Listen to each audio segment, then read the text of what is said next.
안녕하십니까. 3월 14일입니다. 자, 미국 증시는 혼조세로 마감했습니다. 자, SVB 이후에 다음 유력한 파산 은행이라는 퍼스트 리퍼블릭 뱅크가 60% 넘게 하락을 했네요. 저가를 보면 거의 80% 하락을 했습니다. 미국은 상한가 리미티드가 없죠.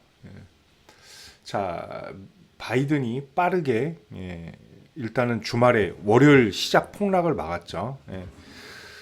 자, 그리고 일단 0.5bp에 0.5% 금리 인상 가능성이 상당히 줄어들었어요. 자, 3월에 하다못해 지금 나오는 설은 35%의 확률로 동결 확률도 있다. 그런 얘기까지 나오고 있습니다. 자, 0.25가 65%, 그리고 0.5는 쏙 들어갔습니다. 그만큼 지금 금리 인상으로 인한 파장이 심각하다라고 지금 뭐 정치권에서는 강하게 푸시하고 있는 것 같아요. 자, 일단 이제 해외 차트 모양을 좀 보시면, 자, 나스닥부터 볼게요. 나스닥은 상승을 했습니다. 개파락으로 출발을 했는데, 자, 강력하게 일단 끌어올리고 11,300을 복귀했다가 되밀림이 좀 나왔어요. 자, 은행주 위주로 빠졌기 때문에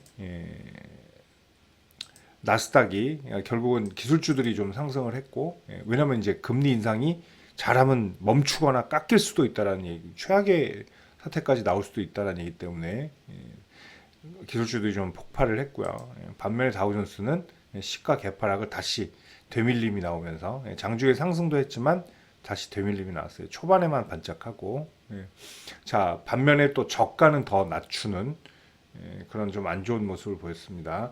자, 금도 막 튀고 있고요. 대표적인 또 안전자산인 달러가 가치가 또 하락을 해서 1296원, 어제 폭락을 했습니다. 1295 NDF 시장에서. 자, 반면에 이제 국채도 이제 폭락을 하는데 2년물 같은 경우는 12%가 내려앉았어요. 그리고 이제 중요한 10년물 4%에 육박했는데 지금은 3.545까지 진정된 상태입니다. 자, 이렇다는 건 이제 단기적으로 일단은 금리 인상, 추가 인상에 대한 부정적인 의견이 나온다라고도 감히 말씀드릴 수 있는 그런 형태라고 봐야죠. 자, 우리 증시는 어제 한번 미리 선반영을 했죠. 뭐에 대한 선반영이냐면, 자, SVB 파산에 대한 그런 것들. 자, 바이든이 강력한 그리고 빠른 조치를 취함으로써 진정을 시켰다라는 건 긍정적인 그런 요소로 담을 수가 있어요. 자, 오늘 우리 시장도 어제 밤 야간 선물을 보시면 거의 1% 가까이 하락을 했습니다. 자, 어제 반발 매수세가 좀 있었죠. 삼성전자 같은 경우도 잘 버텼고, 자, 코스피 종목들이 되게 잘 버텼어요. 코스닥은 뭐 강보합이긴 하지만 아시다시피 하락 종목이 거의 1200개였단 말이에요. 뭐 에코프로 시리즈들만 올라왔기 때문이죠, 거의. 자, 오늘도 되게 불안정한 모습을 보일 가능성이 높죠. 그리고 이제 CPI를 대기하는데, 뭐 바이든도 어제 그 말을 했더라고요. CPI 잘 나올 거라고 호언장담을 했습니다. 뭐 나와봐야 물론 아는 거지만. 자, 그만큼 지금 굉장히 격동의 시작이에요. 왜냐면 이게 은행주들이 불안하구나. 미국의 작은 은행들이 뭐 파산하는구나. 그러면 금리 안 올려도 되겠지. 그럴 분위기가 아니라는 거죠. 굉장히 또 투자자 입장에서는 굉장히 불안정한 그런 흐름이라는 거예요. 그런 지금 이제 시국에 맞닥뜨렸다고 볼 수가 있습니다. 자, 오늘도 요 범위 내에서 갈 것 같긴 합니다. 어제도 조금 오버슛은 있었죠. 2420. 자, 요렇게 1차 저항. 어제도 뭐 저항 딱 끝났을 때서 끝났기 때문에, 그리고 오늘 중심값은 2400. 그리고 오늘 2383, 그리고 2370. 자, 잘못 껐네요. 2370. 자, 오늘 1차 지지선 2383, 2차 지지선 2370. 이 정도 보시고요. 자, 그리고 뭐 저항선 2420 정도가 되겠습니다. 오늘은 우리도 조금 쉬어갈 가능성이 25. 좀 쉬어갈 가능성이 높습니다. 2425. 자, 뭐 일단은 대형주들 일단 스타트 라인이 안 좋다는 얘기인데 물론 장중에 변할 수는 있어요. 예. 자, 왜냐면 이제 환율이 내려갔기 때문에 예. 갭 하락 이후에 양봉이 나올 가능성도 상당히 좀 있다라는 거. 근데 지금 굉장히 좀 불안정하다는 건 우리가 지울 수가 없습니다. 자, 결론적으로 뭐냐면요. 주식 파트에서 입장에서 볼 때는 예, 이번 은행 사태들, 그러니까 작은 은행들이죠. 예, 스타트업을 대상으로 하는 은행들 예, 사태들은 오히려 주식 쪽에서는 좀 유리할 수도 있어요. 예, 물론 그게 뭐 도미노처럼 연쇄부도 뭐 이런 얘기도 나오긴 하는데 그건 조금 무료고. 예.